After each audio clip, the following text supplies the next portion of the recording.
Star క్యాంపెయిన్లో ఉండబోతా ఉన్నారు నీ సంపాదనకు సంబంధించి. ఇవాళ నువ్వు చివరిసారిగా చేసిన ప్రసంగం ఇవాళ మహిళలను ఉద్దేశించి చాలా హాస్యాస్పదంగా ఉంది. ఇవాళ 5 ఏళ్ల అరాచక పాలనలో ఇవాళ జగన్ రెడ్డి బాధితులందరూ స్టార్ క్యాంపెయిన్లుగా రాబోతా ఉన్నారు. రోజులు లెక్క పెట్టుకో, ఇంకా దాదాపు 78 రోజులు ఉంది. నీ కౌంట్ డౌన్ స్టార్ట్ అయింది. 78 రోజులు నువ్వు ఉండేది. ఇప్పుడు దాకా నువ్వు ఏ విధంగా మోసం చేస్తా వచ్చావో ఇక అయిపోయింది. నువ్వు చివరకు వచ్చింది. నిన్ను నమ్ముకున్నటువంటి ఉద్యోగస్తులు అన్ని రకాల అందరూ రోడ్లు ఎక్కుతా ఉన్నారు.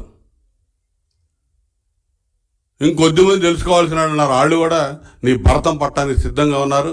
ప్రజలందరూ కూడా ఎవరైతే నమ్మి ఒక్క ఛాన్స్ ప్లీజ్ అని చెప్పిన వాడితే నమ్మి ఓట్లేశారో అందరూ కలిసి మూకుమ్మడిగా తరివి కొట్టడానికి నేను సిద్ధంగా ఉన్నారనేది గుర్తుపెట్టుకో. అందులో సమాజంలో సగభాగం, ఈ రాష్ట్ర జనాభాలో సగభాగం, ఓటర్లో సగభాగం పైన ఉన్నటువంటి మహిళామ తల్లులు నీ వల్ల నష్టపోయి అడ్డగోలుగా ఇబ్బందులు పడుతున్నటువంటి మహిళలు నిన్ను తరివి కొట్టేవాళ్ళు ప్రధానంగా ముందుంటారనేది గుర్తుపెట్టుకో అని చెప్పి హెచ్చరిస్తా ఉన్నా.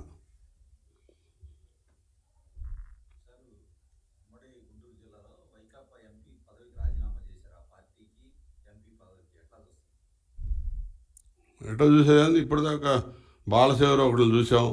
అదేవిధంగా సంజీవ్ కుమార్ అని కర్నూలు ఎంపీ, ఈయన 3 ఆయన.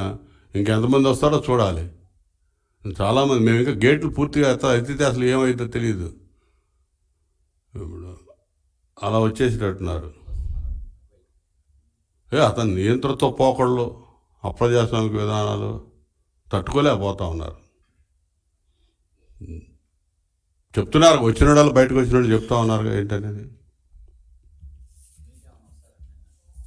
ఎవరు